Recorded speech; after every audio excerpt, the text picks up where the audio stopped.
Hello दोस्तों, welcome to reading with market Shala. हम पढ़ रहे हैं रॉबर्ट कियोसाकी की rich dad poor dad, a best seller, वित्त का पूरा ज्ञान। मुझसे अक्सर पूछा जाता है कि मैं शुरुआत कैसे करूं। पिछले अध्याय में मैंने आर्थिक स्वतंत्रता की राह पर चलने वाले 10 कदमों का उल्लेख किया है, परंतु यह हमेशा याद रखें कि आपको मजा आना चाहिए। यह केवल एक खेल है। कई बार आप जीत जाते हैं और कई बार आपको अनुभव मिलता है, परंतु हमेशा आनंद लें। ज़्यादातर लोग कभी नहीं जीत पाते क्योंकि उन्हें हार का डर लगा रहता है। इसीलिए मुझे स्कूल मूर्खतापूर्ण लगता है। स्कूल में हम सीखते हैं कि गलतियां बुरी बात होती हैं और गलतियां करने के लिए हमें सज़ा भी मिलती है। परंतु अगर हम इंसानों की सीखने की प्रक्रिया पर नज़र डालें तो हम पाएंगे कि इंसान गलतियां करके ही सीखते हैं। हम गिर गिर कर ही चलना सीख पाते हैं। अगर हम कभी नहीं गिरें तो हम कभी चल भी नहीं पाएंगे। यही मोटरसाइकिल चलाने के बारे में भी सही है। मेरे घुटनों पर अब भी चोट के निशान हैं, परंतु आज मैं बिना सोचे मोटरसाइकिल चला सकता हूँ। यही अमीर बनने के बारे में भी सही है। दुर्भाग्य से ज़्यादातर लोगों के अमीर ना बन पाने का मुख्य कारण यह है कि वे हारने से डरते हैं। जीतने वाले हारने से नहीं डरते हैं, परंतु हारने वाले ज़रूर डरते हैं। सफलता की प्रक्रिया का एक भाग असफलता भी है। जो लोग असफलता से बचते हैं, सफलता उनसे बचने लगती है। मैं पैसे कमाने को टेनिस के खेल की तरह मानता हूँ। मैं मेहनत से खेलता हूँ, गलतियाँ करता हूँ, गलतियाँ सुधारता हूँ और ज़्यादा गलतियाँ करता हूँ, फिर उन्हें सुधारता हूँ और इस तरह से मेरा खेल सुधरता जाता है। अगर मैं खेल में हार जाता हूँ तो मैं नेट के पास जाकर अपने विरोधी से हाथ मिलाता हूँ, मुस्कुराता हूँ और कहता हूँ अगले शनिवार को मिलेंगे। निवेशक 2 तरह के होते हैं। पहले और सबसे आम तरह के निवेशक वे लोग होते हैं जो एक पैकेज में निवेश करते हैं। वे रिटेल आउटलेट में फ़ोन करते हैं, जैसे एक रियल एस्टेट कंपनी या स्टॉक ब्रोकर या फाइनेंशियल प्लानर को, और फिर कुछ खरीदते हैं। यह एक म्यूचुअल फंड, RIIT, स्टॉक या बॉन्ड हो सकता है। यह निवेश का एक अच्छा, साफ सुथरा और आसान तरीका है। यह उसी तरह की खरीदारी हो गई जैसे कोई ग्राहक कंप्यूटर स्टोर में जाकर शेल्फ पर रखे कंप्यूटर को खरीद ले। सेकंड, दूसरी तरह के निवेशक वे होते हैं जो निवेशों से या निवेशों को बनाते हैं। इस तरह के निवेशक आमतौर पर सौदों को असेंबल करते हैं, जिस तरह कंप्यूटर इंजीनियर कंप्यूटर के पुर्जों को असेंबल करते हैं। मैं यह तो नहीं जानता कि कंप्यूटर के पुर्जे को किस तरह असेंबल किया जाता है, परंतु मैं यह जानता हूँ कि आर्थिक अवसरों के पुर्जों को किस तरह असेंबल किया जा सकता है, या मैं ऐसे लोगों को जानता हूँ जो ऐसा कर सकते हैं। दूसरे किस्म का निवेशक ही प्रोफेशनल निवेशक होता है। कई बार तो पुर्जों को इकट्ठा करने में सालों लग जाते हैं और कई बार वे कभी इकट्ठे नहीं हो पाते। मेरे अमीर डैडी ने मुझे दूसरे किस्म का निवेशक बनने के लिए प्रोत्साहित किया। यह सीखना महत्वपूर्ण है कि पुर्जों को किस तरह असेंबल किया जाए, क्योंकि यही पर भारी जीत का मौका होता है, और अगर किस्मत आपके साथ ना हो तो यहीं पर भारी नुकसान का खतरा भी होता है। अगर आप दूसरे किस्म के निवेशक बनना चाहते हैं तो आपको मुख्य रूप से 3 मुख्य दक्षताएं विकसित करने की ज़रूरत है। फाइनेंशियल बुद्धि के अलावा इन दक्षताओं की ज़रूरत होती है। पहली, किस तरह ऐसे मौके को खोजें जो दूसरों को दिखाई नहीं देता हो। दूसरे लोग अपनी आंखों से उस मौके को नहीं देख पाएंगे, पर आप अपने दिमाग से उस मौके को देख सकते हैं। उदाहरण के लिए, मेरे एक दोस्त ने एक पुराना घर खरीदा जो दिखने में बुरा सा था। हर एक को हैरत थी कि उसने इसे क्यों खरीदा, परंतु दूसरे जो नहीं देख पाए थे और जो उसने देख लिया था वह यह था कि उस घर के साथ 4 खाली जमीन के टुकड़े भी थे। उसने यह कंपनी जाकर पता कर लिया था। घर खरीदने के बाद उसने उसे तोड़ दिया और उन 5 प्लॉटों को बिल्डर को बेच दिया। इस सारे सौदे में उसे अपने मूल निवेश से 3 गुना रकम मिली और 2 महीने के काम में $75,000 उसने कमा लिए। यह बहुत ज्यादा रकम तो नहीं है, परंतु यह न्यूनतम वेतन से तो ज्यादा ही है और यह तकनीकी रूप से कठिन भी नहीं है। सेकेंड, पैसा किस तरह जुटाया जाए। औसत आदमी बैंक जाता है, परंतु इस दूसरे किस्म के निवेशक को यह पता होना चाहिए कि पूंजी किस तरह जुटाई जाए और बिना बैंक जाए कितने तरीकों से पैसा जुटाया जा सकता है। मैंने यह सीखा कि बिना बैंक की मदद लिए घर कैसे खरीदे जा सकते हैं। घर खरीदना महत्वपूर्ण नहीं है, परंतु पैसा इकट्ठा करना बहुमूल्य कला है। अक्सर मैं लोगों को यह कहते हुए सुनता हूँ, बैंक मुझे कर्ज नहीं दे रही है या मेरे पास इसे खरीदने के लिए पैसे नहीं हैं। अगर आप दूसरे किस्म के निवेशक बनना चाहते हैं तो आपको यह सीखने की ज़रूरत है, क्योंकि इसी कारण ज़्यादातर लोगों की योजनाएं ठप हो जाती हैं। दूसरे शब्दों में, ज़्यादातर लोग सिर्फ इसीलिए सौदे नहीं कर पाते क्योंकि उनके पास पैसा नहीं होता। अगर आप इस बाधा को पार कर सकते हैं तो आप ऐसे लोगों से मीलों आगे होंगे जिन्होंने इन दक्षताओं को नहीं सीखा। ऐसे कई मौके आए हैं जब मैंने घर या स्टॉक या अपार्टमेंट बिल्डिंग को खरीदा है, जबकि मेरी बैंक में एक भी पाई नहीं थी। मैंने एक अपार्टमेंट हाउस को 12 लाख में खरीदा। मैंने इसके लिए एक अनुबंध किया जो खरीदार और बेचने वाले के बीच लिखित अनुबंध था। फिर मैंने $1 लाख का डिपॉजिट इकट्ठा किया, जिससे मुझे बाकी पैसे को जुटाने के लिए 90 दिन की मोहलत मिल गई। मैंने ऐसा क्यों किया? क्योंकि मैं जानता था कि इसकी असली कीमत $20 लाख थी। मैंने इस पैसे को कभी नहीं जुटाया। इसके बजाय जिस आदमी ने मुझे $1 लाख दिए थे, उसने मुझे $50,000 दिए ताकि वह मेरी जगह पर आ जाए, और इस तरह वह मेरी जगह पर आ गया और मैं उस निवेश से बाहर निकल गया। और इस काम में मेरे कुल जमा 3 दिन लगे। एक बार मैं फिर यह कहना चाहता हूँ कि आप क्या खरीदते हैं यह महत्वपूर्ण नहीं है। महत्वपूर्ण यह है कि आप कितना जानते हैं। निवेश करना खरीदना नहीं है, यह एक ज्ञान है। थर्ड, किस तरह स्मार्ट लोगों को संगठित किया जाए। ऐसे लोग समझदार होते हैं जो या तो अपने को ज़्यादा समझदार लोगों के साथ काम करते हैं या उन्हें काम पर रखते हैं। जब भी आपको सलाह की ज़रूरत हो तो यह सुनिश्चित कर लें कि आपका सलाहकार समझदार हो। सीखने के लिए बहुत कुछ है, परंतु इसके पुरस्कार भी बहुत कीमती हो सकते हैं। अगर आप इन दक्षताओं को नहीं सीखना चाहते हैं तो आपको पहली किस्म का निवेशक बनने की सलाह दी जाती है।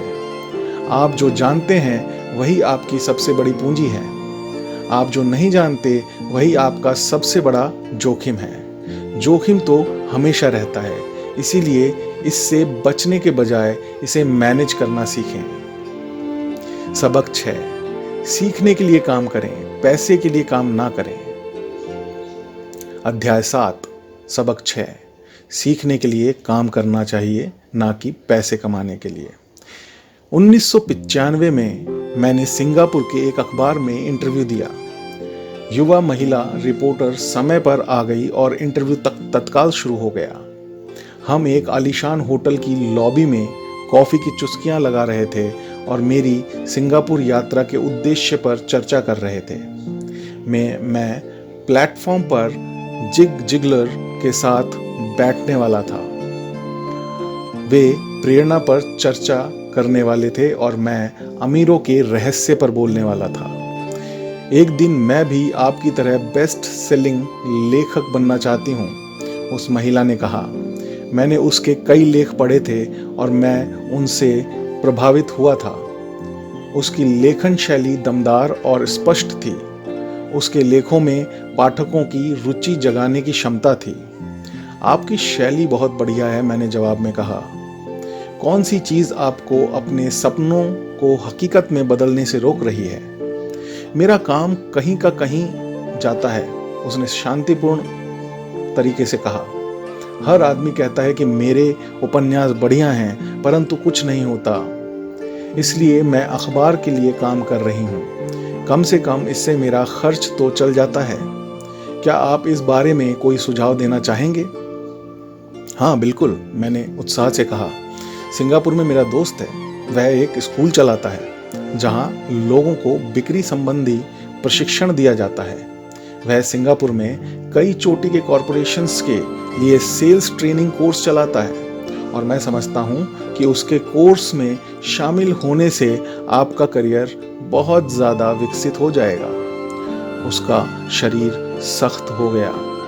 आप ये कहना चाहते हैं कि बिक्री सीखने के लिए मुझे स्कूल जाना पड़ेगा? मैंने सहमति में सिर हिलाया। आप सचमुच ऐसा कह रहे हैं या मजाक कर रहे हैं? एक बार फिर मैंने सहमति में सिर हिलाया। इसमें गलत ही क्या है? मैं अब अपने शब्द वापस लेना चाहता था। उसे मेरी किसी बात से बुरा लग गया था और अब मैं सोच रहा था कि कितना अच्छा होता अगर मैंने उसे कुछ भी सुझाव नहीं दिया होता। उसकी मदद करने की कोशिश में अब मैं खुद के सुझाव की रक्षा करता नजर आ रहा था। मेरे पास अंग्रेजी साहित्य में मास्टर्स डिग्री है। मैं सेल्समैन बनना सीखने के लिए स्कूल क्यों जाऊं? मैं एक प्रोफेशनल हूं। मैं एक प्रोफेशन में प्रशिक्षित होने के लिए स्कूल गई थी ताकि मुझे सेल्समैन ना बनना पड़े। मैं सेल्समैनों से नफरत करती हूं। उन्हें केवल पैसा चाहिए होता है। तो आप मुझे बताएं कि मैं सेल्स का अध्ययन क्यों करूं? अब वह अपना ब्रीफकेस ताकत से बंद कर रही थी। इंटरव्यू खत्म हो गया था। कॉफी टेबल पर मेरी एक बेस्ट सेलिंग पुस्तक रखी हुई थी। मैंने उसे उठाया और उस महिला द्वारा लिखे गए नोट्स को भी अपने दूसरे हाथ में रखा। क्या आप इसे देख सकती हैं? मैंने उसके नोट्स की तरफ इशारा किया। उसने अपने नोट्स पर नजर डाली। क्या? उसने उलझन में कहा। एक बार फिर मैंने उसके नोट्स की तरफ जानबूझकर इशारा किया। उसके पैड पर उसने लिखा था रॉबर्ट कियोसाकी बेस्ट सेलिंग लेखक। यहाँ पर बेस्ट सेलिंग लेखक लिखा हुआ है, ना कि बेस्ट राइटिंग लेखक। उसकी आंखें तत्काल फैल गईं। मैं बहुत बुरा लेखक हूँ। आप बहुत बढ़िया लेखिका हैं। मैं सेल्स स्कूल गया था। आपके पास मास्टर्स डिग्री है। दोनों को इकट्ठा कर लें और आप एक बेस्ट सेलिंग लेखिका और बेस्ट राइटिंग लेखिका बन सकती हैं। उसकी आंखों में गुस्सा था। मैं कभी इतनी नीचे नहीं गिरूंगी कि बिक्री सीखने के लिए प्रशिक्षण लूं। आप जैसे लोगों को तो लिखना ही नहीं चाहिए। मैं एक प्रोफेशनल लेखिका हूं और आप एक सेल्समैन हैं। यह सही नहीं है। उसने अपने बाकी के नोट्स भी समेट लिए और वह सिंगापुर की उस नम सुबह में तेजी से बाहर चली गई। कम से कम उसने अगले दिन मुझे एक अच्छा कवरेज दिया। दुनिया स्मार्ट, गुणी, शिक्षित और प्रतिभा संपन्न लोगों से भरी हुई है। हम उनसे हर दिन मिलते हैं। वे हमारे चारों तरफ हैं। कुछ दिनों पहले मेरी कार में कुछ गड़बड़ आ गई थी। मैं एक गैरेज में गया और युवा मैकेनिक ने उसे कुछ मिनटों में ही ठीक कर दिया। इंजन की आवाज़ सुनकर ही मुझे समझ में आ गया कि गड़बड़ कहाँ थी। मैं हैरान था। दुखद सच तो यह है कि प्रतिभा ही पर्याप्त नहीं होती। मुझे लगातार यह देख देख कर झटका लग रहा था कि प्रतिभा संपन्न लोग कितना कम कमा पाते हैं। मैंने अभी हाल ही में सुना है कि 5% से भी कम अमेरिकी एक साल में $1 लाख से ज़्यादा कमा पाते हैं। मैं ऐसे प्रतिभाशाली और उच्च शिक्षित लोगों से मिला हूँ जो एक साल में $20,000 से भी कम कमा पाते हैं।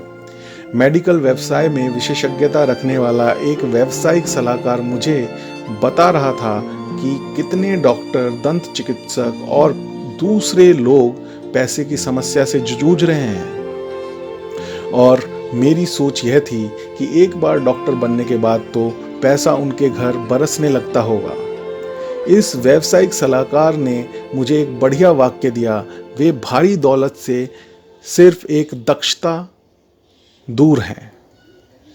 इस वाक्य का यह मतलब है कि ज़्यादातर लोगों को केवल एक और दक्षता सीखने की ज़रूरत होती है और इसके बाद उनकी आमदनी अपने आप बहुत ज़्यादा बढ़ जाएगी। मैं यह पहले ही बता चुका हूँ कि फाइनेंशियल बुद्धि अकाउंटिंग, निवेश, मार्केटिंग और कानून का समन्वय है। इन 4 तकनीकी दक्षताओं को मिला दें तो पैसे से पैसा बनाना ज़्यादा आसान हो जाएगा। जब पैसे की बात आती है तो ज़्यादातर लोगों में केवल ज़्यादा कड़ी मेहनत करने की दक्षता होती है। दक्षताओं के समन्वय का एक अच्छा उदाहरण अखबार की उस रिपोर्टर का है। अगर वह सेल्स और मार्केटिंग की क्षेत्र में दक्षता हासिल कर ले तो उसकी आमदनी हवा से बातें कर सकती हैं। अगर मैं उसकी जगह होता तो मैं एडवर्टाइज, कॉपीराइटिंग और सेल्स के कोर्स में शामिल हो जाता और फिर अखबार में काम करने के बजाय मैंने किसी एडवर्टाइजिंग एजेंसी में नौकरी खोजी होती।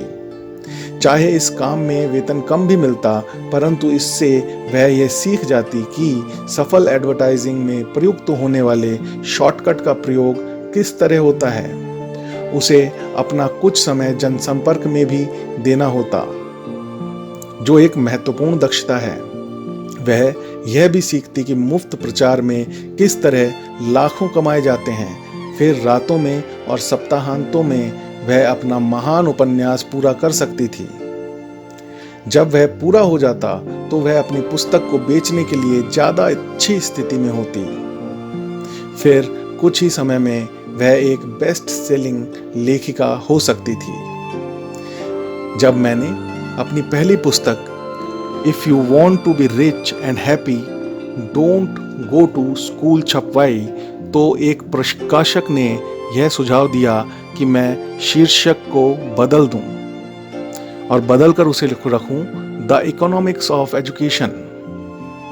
मैंने प्रकाशक से साफ कह दिया कि इस तरह के शीर्षक से पुस्तक की कुल 2 प्रतियां ही बिकेंगी। एक तो मेरा परिवार खरीदेगा और दूसरा मेरा सबसे अच्छा दोस्त। यह है कि वे दोनों ही इसे मुफ्त पाने की आशा करेंगे। If you want to be rich and happy don't go to school शीर्षक को जानबूझकर चुटिला बनाया गया था, क्योंकि मैं जानता था कि ऐसा करने से इसे अत्यधिक प्रचार मिल जाएगा। मैं शिक्षा का समर्थक हूं और शिक्षा के सुधार में विश्वास करता हूं। अन्यथा मैं अपने पुरातन पंथी शिक्षा तंत्र को बदलने की बार बार मांग क्यों करता। इसलिए मैंने एक ऐसा टाइटल चुना जो टीवी और रेडियो शो पर ज़्यादा प्रचारित हो सकता था, सिर्फ इसलिए क्योंकि मैं विवादास्पद होने से नहीं डरता। कई लोगों का विचार था कि मैं कोई फ्रूट केक था, परंतु पुस्तक बिक्री और इतनी बिकी कि बहुत उसकी सेल रही। जब मैं यूएस मर्चेंट मरीन एकेडमी से 1969 में ग्रेजुएट हुआ तो मेरे पढ़े लिखे डैडी खुश हुए। स्टैंडर्ड ऑयल ऑफ कैलिफोर्निया ने मुझे अपने ऑयल टैंकर फ्लीट में काम दे दिया।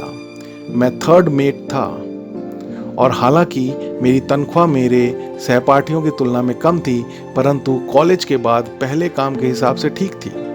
मेरी शुरुआती तनख्वाह $42,000 प्रति वर्ष थी, जिसमें ओवरटाइम भी शामिल था और मुझे केवल 7 महीने काम करना पड़ता था। बाकी के 5 महीने मेरी छुट्टियां होती थीं। अगर मैं चाहता तो मैं एक सहायक शिपिंग कंपनी के साथ वियतनाम जा सकता था और अपनी 5 महीनों की छुट्टियों के बदले में अपनी तनख्वाह दुगनी कर सकता था। मेरे सामने एक बहुत बढ़िया करियर था, परंतु मैंने 6 महीने बाद ही इस्तीफा दे दिया और मरीन कॉर्प्स में भर्ती हो गया ताकि मैं हवाई जहाज उड़ाना सीख सकूं। मेरे पढ़े लिखे डैडी का दिल टूट गया। अमीर डैडी ने मुझे बधाइयां दी। स्कूल और नौकरी में विशेषज्ञता का विचार एक लोकप्रिय विचार है, यानी कि ज़्यादा धन कमाने के लिए या प्रमोशन हासिल करने के लिए आपको विशेषज्ञता हासिल करने की ज़रूरत है। इसीलिए मेडिकल डॉक्टर्स तत्काल बाल रोग विशेषज्ञ या अस्थि रोग विशेषज्ञ जैसी विशेषज्ञता हासिल करने में जुट जाते हैं। यहीं अकाउंटेंट्स, आर्किटेक्ट्स, वकीलों, पायलटों और बाकी लोगों के बारे में भी सही है। मेरे पढ़े लिखे डैडी इसी विचारधारा में विश्वास रखते थे, इसीलिए वे डॉक्टरेट मिलने के बाद रोमांचित हो गए थे। वे अक्सर यह मानते थे कि स्कूल में ऐसे लोगों का सम्मान किया जाता है जो कम से कम चीज़ों के बारे में ज़्यादा से ज़्यादा पढ़ते हैं। अमीर डैडी मुझे इसका ठीक उल्टा करने के लिए प्रोत्साहित करते थे। आपको हर चीज़ के बारे में थोड़ा थोड़ा पता होना चाहिए, यह उनका सुझाव था। इसीलिए मैंने उनकी कंपनियों में कई विभागों में सालों तक काम किया। कुछ समय के लिए मैंने उनके अकाउंटिंग डिपार्टमेंट में काम किया। हालांकि मैं कभी अकाउंटेंट नहीं बन सकता था, परंतु वे चाहते थे कि मैं उस विभाग में रहकर उसके बारे में मोटी मोटी बातें समझ लूं। अमीर डैडी जानते थे कि मैं वहाँ की शब्दावली को पकड़ लूँगा और यह भी समझ लूँगा कि क्या महत्वपूर्ण होता है और क्या नहीं। मैं एक बस बॉय और कंस्ट्रक्शन वर्कर के रूप में भी काम कर चुका हूँ और सेल्स, रिजर्वेशन और मार्केटिंग में भी। वे मुझे और माइक को सीढ़ी दर सीढ़ी सिखा रहे थे।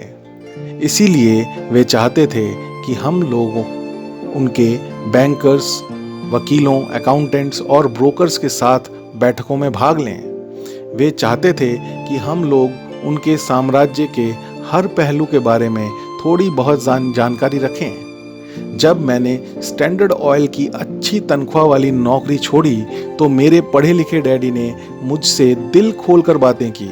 उन्हें कुछ समझ में नहीं आ रहा था। वे मेरे निर्णय के पीछे के कारण को नहीं समझ पा रहे थे, क्योंकि जिस नौकरी से मैंने इस्तीफा दिया था उसमें तनख्वाह अच्छी थी, फायदे बहुत थे, खाली समय भी बहुत मिलता था और प्रमोशन के अच्छे अवसर थे। जब एक शाम को उन्होंने मुझसे पूछा, तुमने नौकरी क्यों छोड़ दी, तो मैं लाख कोशिश करने के बाद भी उन्हें इसका कारण नहीं समझा सका। मेरे तर्क और उनके तर्क के दायरे में एक दूसरे के साथ फिट हो पाना बहुत ही मुश्किल था। समस्या यह थी कि मेरा तर्क मेरे अमीर डैडी का तर्क था। मेरे पढ़े लिखे डैडी के लिए नौकरी की सुरक्षा ही सब कुछ थी, मेरे अमीर डैडी के लिए सीखना ही सब कुछ था। पढ़े लिखे डैडी का विचार था कि मैं शिप का ऑफिसर बनने की शिक्षा ग्रहण करने स्कूल गया था। अमीर डैडी जानते थे कि मैं अंतर्राष्ट्रीय व्यापार के अध्ययन के लिए स्कूल गया था। तो एक विद्यार्थी की तरह मैं सुदूर पूर्व और साउथ पैसिफिक जाने वाले जहाज़ों पर, बड़े फ्रूट्स पर, ऑयल टैंकरों और यात्री जहाज़ों पर काम करता था। अमीर डैडी इस बात पर जोर देते रहते थे कि मैं यूरोप की तरफ जाने वाले जहाज़ों के बजाय प्रशांत महासागर पर अपना ध्यान केंद्रित करूं, क्योंकि भविष्य के देश एशिया में हैं, यूरोप में नहीं। जबकि मेरे ज़्यादातर सहपाठी, जिनमें माइक भी शामिल था, अपने घरों पर पार्टी और मौज मस्ती करते थे। जब मैं Japan, Taiwan, Thailand, Singapore, Hong Kong, Vietnam, Korea, Tahiti, Samoa और फिलीपींस में व्यवसाय, लोगों, बिजनेस की शैलियों और संस्कृतियों का अध्ययन कर रहा था, उस वक्त वो पार्टी कर रहे थे, परंतु अपने घर पर नहीं। मेरा ज्ञान बहुत तेजी से बढ़ रहा था। पढ़े लिखे डैडी कभी नहीं समझ सके कि मैंने यह नौकरी क्यों छोड़ी और इसके बाद मरीन कॉर्प्स में क्यों शामिल हुआ। मैंने उन्हें बता दिया कि मैं जहाज उड़ाना सीखना चाहता हूँ, परंतु मैं वास्तव में ट्रूप का नेता बनना सीखना चाहता था। अमीर डैडी ने मुझे बता रखा था कि कंपनी चलाने का सबसे कठिन काम ऐसा ही होता है, लोगों से काम लेना। उन्होंने 3 साल तक सेना में काम किया था। मेरे पढ़े लिखे डैडी ने भी कभी ऐसा नहीं किया था। अमीर डैडी ने मुझे बताया कि कि खतरनाक परिस्थितियों में किस तरह लोगों का नेतृत्व किया जाए। तुम्हें जो अगली चीज सीखनी चाहिए वह है नेतृत्व। उन्होंने कहा, अगर आप एक अच्छे नेता नहीं हैं तो आप पर पीछे से भी गोली चलाई जा सकती है, जैसा बिजनेस में किया जाता है। 1973 में वियतनाम से लौटने पर मैंने कमीशन से इस्तीफा दे दिया। हालांकि मैं हवाई जहाज उड़ाना पसंद करता था। मैं जेरोक्स कंपनी में काम करने लगा। मैंने इसमें एक वजह से नौकरी की थी और नौकरी के फायदे वह वजह नहीं थी। मैं एक शर्मीला आदमी था और बिक्री का विचार मुझे दुनिया का सबसे डरावना विषय लगता था। जेरोक्स अमेरिका में सेल्स ट्रेनिंग प्रोग्राम्स में बहुत बढ़िया कंपनी मानी जाती थी। अमीर डैडी को मुझ पर गर्व था। मेरे पढ़े लिखे डैडी को मुझ पर शर्म आती थी। एक बुद्धिजीवी होने के नाते वे सोचते थे कि सेल्समैन उनके नीचे के स्तर के होते हैं। मैंने जेरोक्स में 4 साल तक काम किया, जब तक कि मुझे दरवाजे खटखटाने और अस्वीकार कर दिए जाने के डर से मुक्ति नहीं मिल गई। एक बार मैं विक्रय में चोटी के 5 लोगों में लगातार आने लगा तो मैंने एक बार फिर इस्तीफा दे दिया और आगे बढ़ गया। एक बार फिर मैंने एक अच्छी खासी कंपनी के साथ अपना बढ़िया करियर छोड़ दिया था। 1977 में मैंने अपनी पहली कंपनी खोली।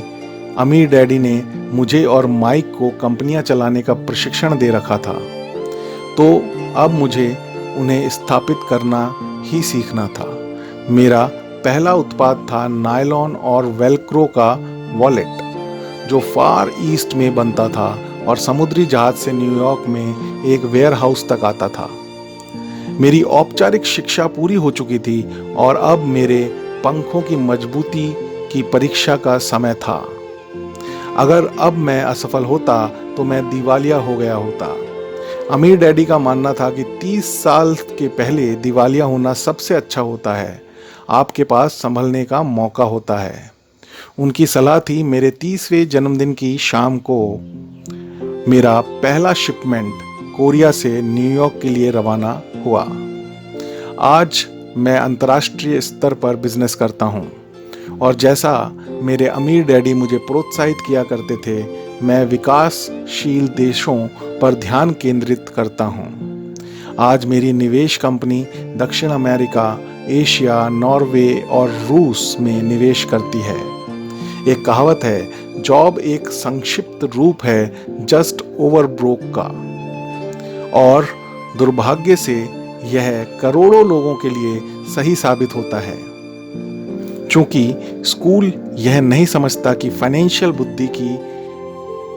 बुद्धि का एक रूप ही है। इसलिए ज्यादातर कर्मचारी या मजदूर अपने साधनों के भीतर रह रहे हैं। आगे बढ़ने की सोच ही खत्म है उनके अंदर। वे मेहनत करते हैं और अपने बिल चुकाते हैं। एक और डरावनी मैनेजमेंट थ्योरी है। काम करने वाले इसलिए कड़ी मेहनत करते हैं ताकि उन्हें नौकरी से ना निकाल दिया जाए, और मालिक उन्हें केवल इतना देते हैं ताकि काम करने वाले छोड़कर ना चले जाएं। और अगर आप ज़्यादातर कंपनियों की तनख्वाहें देखें तो आप पाएंगे कि इस बात में थोड़ी बहुत सच्चाई तो है। इसका कुल परिणाम यह होता है कि ज़्यादातर कर्मचारी आगे नहीं बढ़ पाते। वे वही करते हैं जो उन्हें सिखाया जाता है। सुरक्षित नौकरी खोज लो। ज़्यादातर काम करने वाले कम समय में पुरस्कारों जैसे वेतन और दूसरे फायदों के लिए काम करते हैं, परंतु दीर्घकालीन दृष्टि से यह उनके लिए घाटे का सौदा साबित होता है। इसके बजाय मैं युवा लोगों को यही सलाह दूंगा कि नौकरी खोजते समय वे इस बात का कम ध्यान दें कि वे कितना कमा रहे हैं और इस बात पर ज़्यादा ध्यान दें कि वे कितना सीख रहे हैं। रास्ते पर आगे की तरफ देखकर यह तय करें कि किसी खास प्रोफेशन को चुनने के पहले और चूहा दौड़ में फंसने के पहले वे कितनी दक्षताओं में पारंगत होना चाहते हैं। एक बार लोग बिल चुकाने की आजीवन प्रक्रिया में फंस जाते हैं तो वे छोटे हैमस्टर्स की तरह धातु के छोटे पहियों के चारों तरफ घूमते रहते हैं। उनके छोटे पैर तेजी से घूमते हैं, पहिए भी तेजी से घूमते हैं, परंतु आने वाले कल में भी वे उसी पिंजरे में रहते हैं और उस पिंजरे का नाम है नौकरी। तो ये था हमारा आज का एपिसोड दोस्तों। जुड़े रहिए रीडिंग विद मार्केट शाला के साथ। फिर मिलेंगे एक नए एपिसोड में वित्त के मनोविज्ञान की दहलीज तक पहुंचने की कोशिश करते हुए। धन्यवाद।